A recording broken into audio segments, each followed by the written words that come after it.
ketemu lagi dengan Madam Riin. Pada video kali ini, Madam akan membantu menjelaskan mekanisme reaksi pada reaksi-reaksi adisi. Nah, untuk video hari ini, Madam akan jelaskan mekanisme reaksi yang terjadi pada adisi jenis halogenasi dan hidrohalogenasi. Nah, sebelumnya kita review dulu ya, apa itu reaksi adisi. So, reaksi adisi sesuai dengan katanya kan, addition, penambahan kan, adalah suatu reaksi yang menggabungkan dua molekul menjadi satu molekul yang lebih besar. Nah, pada reaksi adisi ini selalu melibatkan yang namanya pemutusan ikatan rangkap, dan di dalam mekanismenya itu selalu terjadi dua tahap. Yang pertama adalah terjadinya pembentukan karbokation, dan pada tahap kedua terjadinya penyerangan nukleofil ke karbokation. Nah, ada 4 jenis ya yang tadi Madam sebutkan, dan untuk hari ini kita akan belajar tentang halogenasi dan hidrohalogenasi. Oke, kita langsung mulai saja. So, reaksi halogenasi adalah suatu reaksi di mana alkenanya atau alkin direaksikan dengan halogen seperti Cl2 atau Br2. Nah, di sini Madam punya contoh yang pertama. Kalau kalian lihat baik-baik, contoh yang Madam gunakan ini adalah ethena ya, atau ethin. Betul ya?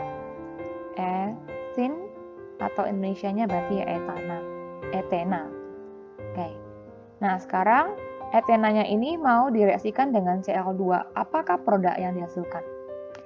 Nanti di ujung video Madam akan kasih kalian tips untuk meramalkan produknya dengan cara cepat tanpa kita harus menggambarkan mekanismenya dulu. Tapi sebelumnya kalian harus tahu dulu ya, paham dulu tentang mekanisme reaksi yang terjadi. So, di sini kita diberikan alkin dengan halogen. Nah, halogen ini sebenarnya kayak Cl2Br2 itu mereka termasuk molekul yang sudah stabil karena konfigurasinya kan sudah sama-sama oktet ya ketika Cl bonding dengan sesamanya. Nah, artinya mereka tidak reaktif dong kalau sudah stabil, jadi nggak mungkin tanpa apa-apa bisa menyerang molekul-molekul yang berada di dekatnya. Kalau kalian ingat di reaksi substitusi pada alkana, kan kita juga gunakan halogen kan, Cl2 atau Br2, tapi kita gunakan bantuan dari UV light atau sunlight untuk membuat halogen kita itu menjadi reaktif, yaitu dengan mengubah menjadi free radicals. Tapi pada addition ini tidak digunakan sunlight ataupun UV light. Lalu bagaimana Cl2 ini bisa bereaksi dengan alkinnya? Nah, jadi pada step yang pertama, ketika alkin, ini ya, Madam deketin ethene ya, kita dekatkan dengan si klorin, ya pada kasus ini klorin, maka di sini si alkin ini bisa menyebabkan yang namanya polarization atau polarisasi atau pengkutuban. Nah, apa sih itu pengkutuban?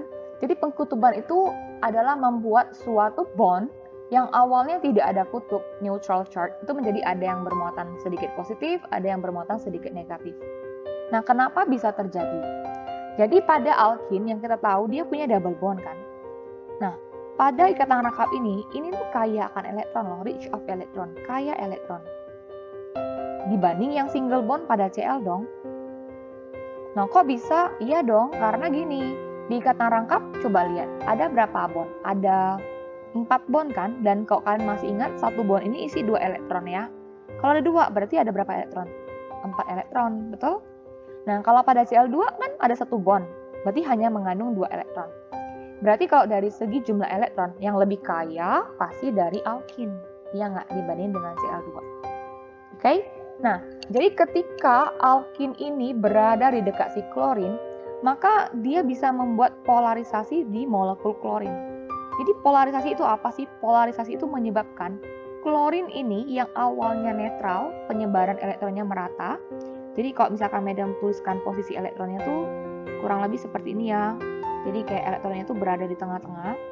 Nah, ketika ada awan elektron dari ikatan rangkap ini berada di dekat klorinnya, maka itu akan menyebabkan akan menyebabkan terjadinya pergeseran elektron. Yang awalnya merata di tengah-tengah, ini akan memusat di salah satu atom klorin. Misalkan di sini. Nah, kenapa memusatnya ke bawah? Kenapa nggak Cl yang di atas? Alasannya gini, ini kan elektron nih, yang tadi Madam bilang, ikatan rangkap itu kan mengandung elektron kan? Jadi nggak mungkin elektron itu akan bergeser mendekat ke elektron yang ada di alkin. Karena muatannya sama, yang akan terjadi adalah repulsion. Jadi tentu elektron yang ada di klorin akan menjauh dari elektron yang ada di alkin sehingga dia bergeser ke bawah. Nah, kalau posisi elektronnya bergeser ke salah satu sisi, maka ini akan menyebabkan terjadinya pengkutuban tadi atau polarization. Yang mana yang di bawah, yang elektron yang mendekat ke dia, maka akan bermuatan negatif, partial negatif, sedangkan yang di atas akan menjadi partial positif. Jadi partial di sini artinya sebagian ya, sedikit positively charged, sedikit negatively charged gitu. Oke, ini tahap pertama. Nah, lalu apa yang terjadi ketika sudah terjadi pengkutuban? Ada yang plus, ada yang negatif. Nah, maka yang terjadi adalah awan elektron pada ikatan rangkap itu bisa mengikat Cl untuk masuk ke dalam molekul alkin tersebut. Nah, tapi kalau mau masukkan si klorin ke dalam alkin, maka harus terjadi pemutusan bond pada salah satu double bond ini. Oke? Nah, jadi lihat ya. Jadi akan tulis seperti ini nih. Jadi sekarang CH2 akan putus satu bondnya, karena satu bond yang putus tadi digunakan buat ikat Cl yang tadi bermuatan partial positif. Biar lebih gampang, Madam ganti warna aja ya, biar untuk membedakan antara Cl yang masuk tuh yang mana. Oke, sebentar ya, warna biru aja. Ini ya. Oke, jadi yang masuk adalah Cl yang partial positif dulu. Lalu, apa yang akibatnya ke C yang sebelahnya?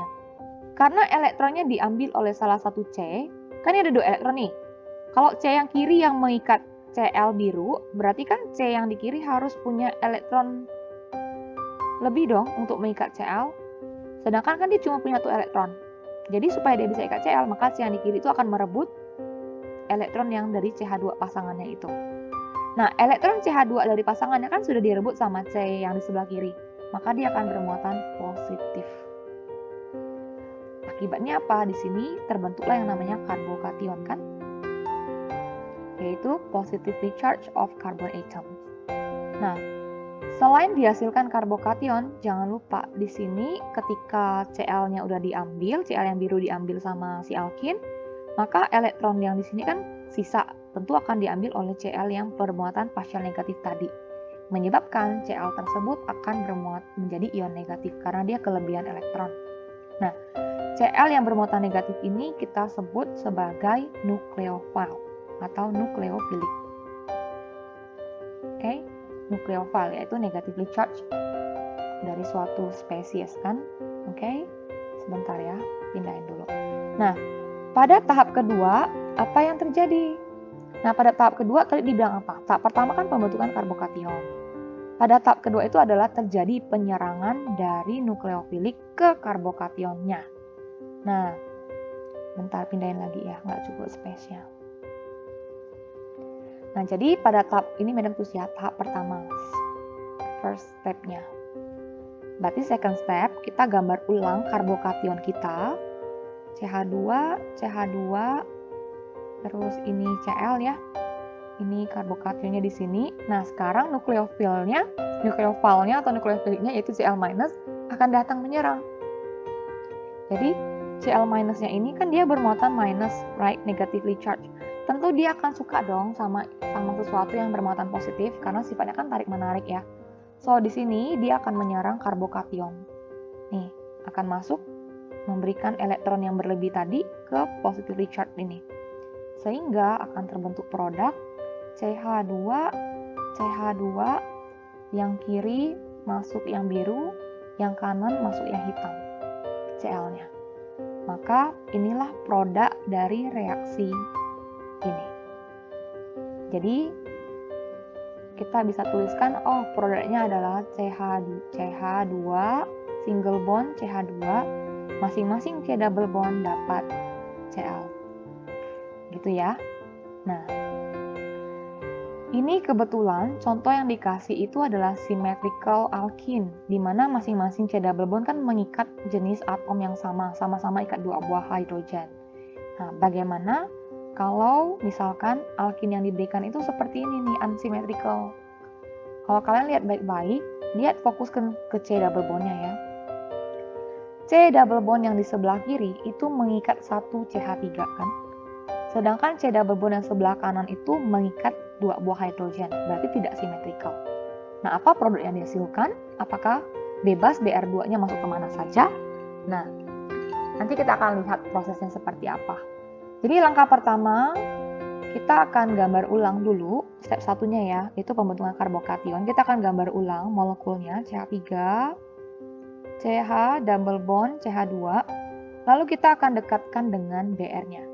Lagi-lagi Medem akan gunakan warna berbeda ya untuk menunjukkan ke kalian bahwa BR yang masuk itu yang mana dulu, supaya konsepnya tidak salah. Oke, jadi proses yang sama terjadi di mana awan elektron pada double bond ini akan menyebabkan polarisasi pada molekul Br, yang awalnya netral menjadi ada yang bermuatan negatif dan ada yang bermuatan positif. Nah, perlu diingat bahwa yang bermuatan positif adalah atom Br yang mendekat ke arah alkin ya, mendekat ke elektronnya, jadi itu bermuatan positif. Yang menjauh tentu akan bermuatan negatif. Karena nggak mungkin negatif ketemu negatif berdekatan ya. Nah, setelah itu, maka si awan elektron pada rangkap atau salah satu bond itu bisa digunakan untuk mengikat Br, karena Br di sini bermuatan positif kan, tentu elektron ini akan tertarik dong, ya nggak? Nah, tapi kalau salah satu bond ini digunakan buat ikat Br, berarti ada salah satu karbon di sini yang akan bermuatan positif. Karena ini kan nggak bisa, kalau dia mau ikat Br yang lain, berarti dia harus sediakan satu elektron dong untuk ikat Br. Nah, terus sekarang pertanyaannya, C yang manakah yang akan menjadi muatan positif atau menjadi karbokation? Nah, cara memilihnya sama seperti yang di pre-knowledge yang udah kita bahas. Jadi kalian lihat pembentukan jenis-jenis karbokation. Nah, karbokation itu kan ada 3 jenis ya. Ada yang primary, ada yang secondary, sama ada yang tertiary. Ya, dimana makin ke bawah, itu positively charged dari karbokation yang dihasilkan itu lebih stable. Lebih stabil, positively charged ya.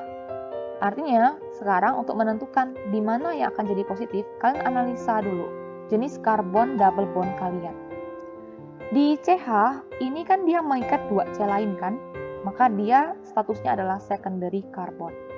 Sedangkan CH2 di sini, dia mengikat 1 C lain, maka status dia adalah primary carbon. Nah, jadi kita kelihatan nih, oh ternyata yang secondary akan lebih positif. Berarti apa? Berarti nanti karbokationnya itu terbentuk di atom CH daripada CH2. So, di sini akan terbentuk positively charged. Karena dia secondary, dia lebih suka membentuk positively charged gitu. Nah, kalau sebelahnya udah terbentuk positively charged, maka artinya apa? Artinya CH di sini lah yang mengambil elektron dari CH ini. Kan ada 2 ya gini ya. Jadi dialah yang merebut elektronnya untuk dia. Sehingga berarti kan dia bermuatan negatif dong, karena dia mengambil elektron dari CH.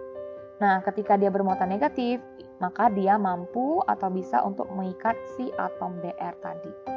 Makanya Br-nya itu bisa masuk ke sini. Gitu. Ya, itu Br yang pertama. Nah, terus waktu Br diambil, kan berarti terjadi apa?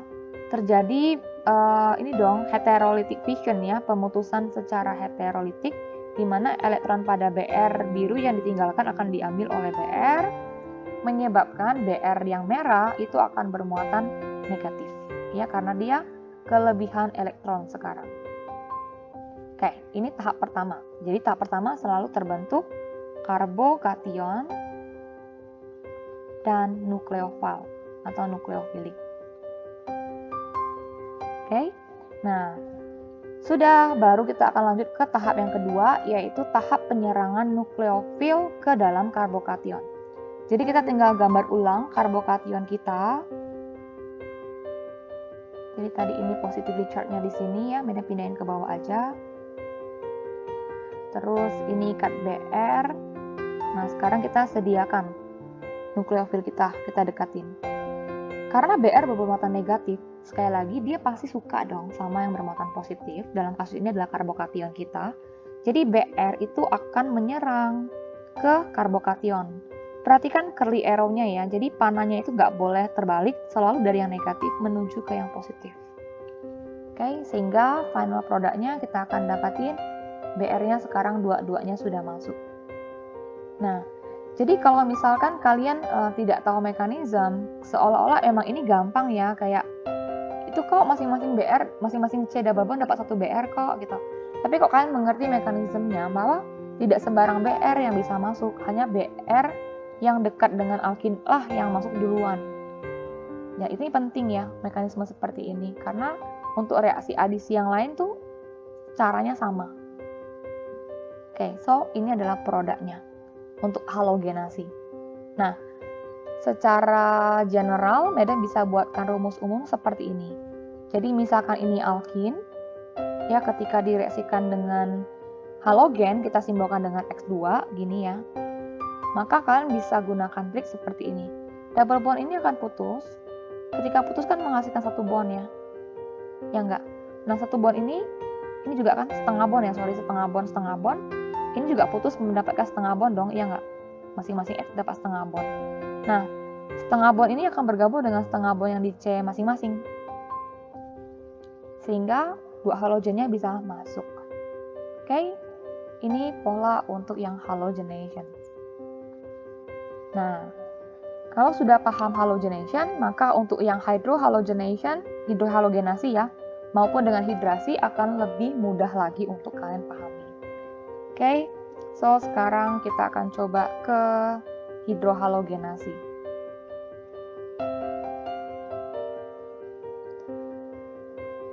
Oke, jadi untuk reaksi yang kedua, hidrohalogenasi atau hydrohalogenation, hidrohalogenasi ya. Ini berarti kita reaksikan alkinnya atau alkenanya dengan HCl atau HBr atau HI. Dan produknya apa? Nah, itu yang mau kita pelajari mekanismenya. Jadi contoh misalkan Medan punya, langsung saja ya kita kasih kompleks yang sedikit kompleks lah. Yaitu unsymmetrical alkin kayak yang di atas. Misalkan Medan punya seperti ini, double bondnya di sini ya, propin. Lalu Medan mau reaksikan dengan HCl seperti ini. Maka apa yang dihasilkan? Nah, langkah pertama sama, kita akan membentuk dulu yang namanya karbokation. Jadi kita akan dekatkan dulu si alkin kita dengan hidrogen halide-nya. Dalam hal ini berarti HCl. Oke? Nah, sebenarnya di sini nggak perlu terjadi polarisasi. Kenapa? Karena dalam ikatan HCl sendiri sudah ada polarisasi secara langsung. Hal ini dilihat dari atom H dan Cl yang mana masing-masingnya mempunyai jumlah elektron valensi yang berbeda. Hidrogen punya 1 elektron, sedangkan klorin punya 7 elektron. Artinya apa? Artinya klorin tentu akan bermuatan lebih negatif daripada si hidrogen. Iya kan? Ini negatif, ini positif. Berarti posisi elektronnya tentu akan mendekat ke atom klorin. Nah, cuman kalau kita dekatkan dengan alkin, maka pengkutuban ini akan jauh lebih kuat gitu ya. Dia akan mendukung polarisasi itu jauh lebih kuat. Nah, tahap selanjutnya apa? Sama, yaitu awan elektron pada alkin atau kita rangkap itu bisa menangkap hidrogen yang tadi bermuatan positif ya di sini. Jadi ini dia akan menangkap hidrogennya karena dia elektron suka yang positif. Nah, tapi ingat ketika bond ini mau dipakai buat ikat hidrogen, berarti ada salah satu C double bond yang akan bermuatan positif karena elektronnya akan telah direbut oleh atom C yang lain. Nah, sekali lagi, caranya gimana nih melihat atom C double bond mana yang bermuatan positif? Yaitu kita gunakan prinsip karbokation yang mana yang lebih stabil. Jadi CH di sini kayak yang di atas, dia adalah secondary karbon, sedangkan yang sebelah kanan adalah yang primary karbon. Nah, secondary akan lebih mudah membentuk muatan positif yang lebih stabil daripada yang primary. Artinya nanti elektron dia itu diambil sama si CH2 yang di kanan ya. Sehingga CH2 di kanan akan bermuatan negatif, maka dia bisa mengikat hidrogen ke dalamnya. Oke? Jadi kalau digambar maka strukturnya jadi seperti ini. CH3, ini tetap CH, ini jadi single bond karena kan satu bondnya diputus buat ikat hidrogen, ya kan? Nih, hidrogennya masuk di sini. Dan ini bermuatan positif karena elektronnya diambil. Nah, waktu hidrogen udah diambil sama CH2, maka elektron dari hidrogen kan ketinggalan. Ini diambil oleh si klorin yang ada, sehingga menghasilkan Cl- ya, karena Cl-nya mendapatkan tambahan elektron. Oke, lagi-lagi kan di sini terbentuk yang namanya karbokation dan nukleofil. Nah, tahap kedua sama ya kayak sebelumnya, yaitu terjadi penyerangan nukleofil terhadap karbokation. Jadi di sini CH3, CH2, ini medan langsung gabung ya, karena CH2 ketemu H maka totalnya jadi CH3 ya, gitu. Lalu di sini ada positively charge-nya ya, ada muatan positif di sini. Nah, sekarang nukleofilnya datang bekerja, jadi Cl- dia melihat yang positif, dia tertarik sehingga dia akan menyerang ke dalam. So, maka hasil akhirnya menjadi CH3, CH ikat Cl di sini dan CH3. Jadi Cl-nya itu masuk ke atom C nomor 2. Maka ini resultnya. Oke, semoga bisa dipahami ya. Nanti habis ini Madam akan kasih contoh yang lebih kompleks lagi struktur dari alkinnya. Nah, tapi sebelumnya kan Madam tadi bilang ya, ada cara singkat loh yang bisa kita gunakan untuk memprediksikan produknya itu kemana, yaitu kita gunakan yang namanya Markov-Nikov rule.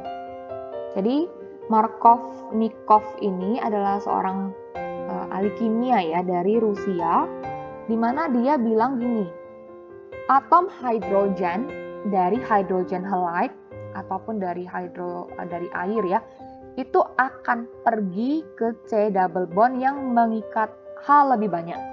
Nah, maksudnya apa? Contoh nih, misalnya Madam punya struktur seperti ini.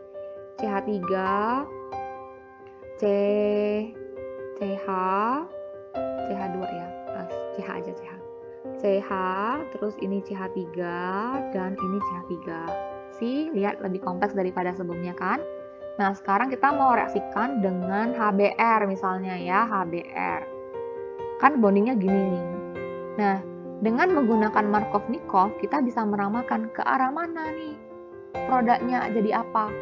Jadi Markov-Nikov tadi bilang apa? Hidrogen akan pergi ke C double bond, kita highlight dulu C double bond kita, yang H-nya lebih banyak. Gimana lihatnya? Jadi cara lihatnya gini ya. Kita hanya fokus ke C double bond saja atau yang Madam stabilo, yang Madam highlight itu. Di sini C-nya ada satu hidrogen. Sebelah kanan nggak punya hidrogen. Berarti H yang lebih banyak itu ada di CH. Artinya hidrogen akan pergi ke CH, soalnya H-nya lebih banyak. Berarti kalau hidrogen ke sana, maka Br-nya akan pergi ke sebelahnya, berarti Br-nya ke sini. Sehingga produknya bisa kita gambarkan seperti ini, CH3, CH, jadi single bond ya, ingat kalau dia addition dia pasti putus double bondnya. Kita gambar ulang, lalu kita masukin hidrogennya di sini, Br-nya masuk sebelah. Dan untuk yang ini kamu boleh gabung langsung CH2 ya, jadi nggak usah showkan lagi hidrogennya gitu. Oke, nah tapi kalian diminta nggak hanya harus tahu dong prediksinya seperti apa, tapi kalian juga harus paham mekanismenya. Nah, sekarang kita akan coba jelasin dari mekanisme ya. Oke, so yang pertama seperti biasa yaitu tahap pembentukan karbokation kan. Ingat ya kayak tadi. Jadi kita akan dekatkan dulu alkin kita dengan HBr-nya. Nah, lagi-lagi kan Madam minta kalian tahu bahwa H dan Br itu golongan 7 loh, dia punya 7 elektron valensi, berarti jelas-jelas di sini Br-nya akan bermuatan lebih negatif daripada si hidrogen. Atau bisa dibilang berarti elektronnya akan lebih mendekat ke bromin daripada ke hidrogennya. Nah, lalu awan elektron yang ada di ikatan rangkap itu bisa mengikat, kita gunakan untuk mengikat hidrogen yang ada di HBr. Tapi berarti ada satu atom C yang akan berubah jadi positif kan ionnya kan. Nah, sekarang yang mana nih yang akan jadi positif? Jadi lagi-lagi cara menentukan karbon mana yang lebih positif adalah kalian highlight dulu deh karbon ikatan rangkapnya. Lalu setelah itu kalian identifikasi C-nya itu primary, secondary, atau tertiary ya. Di sini C-nya itu adalah secondary ya, karena dia mengikat 2 C lain. Sedangkan C di sini itu adalah tertiary karena dia mengikat 3 C lain. Dari segi kestabilan karbokation, yang tertiary itu yang paling stabil. Kalau dia paling stabil, dia lebih suka membentuk ion positif. Jadi karbokationnya nanti itu berada di C, ya, karena tadi dia tertiary karbon. So, karbokationnya di sini, nah berarti hanya otomatis masuk di C yang sebelah di sini. Oke? Lalu plus apa? Kayak biasa ya, hanya udah diambil nih elektronnya masih sisa. Nah, elektron sisa tadi diambil sama Br, sehingga dihasilkanlah Br-. Gini. Lalu kita ke tahap kedua kayak tadi ya, yaitu penyerangan nukleofil ke karbokation. Jadi kita gambar ulang karbokation kita, lihat. Ini medan langsung gabungin ya, jadi CH2 ya, di bagian sini.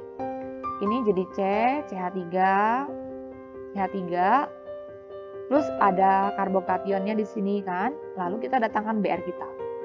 Nah, Br datang, melihat yang positif, dia tertarik, maka dia akan menyerang karbokation tersebut dan masuk dan berikatan ke dalamnya.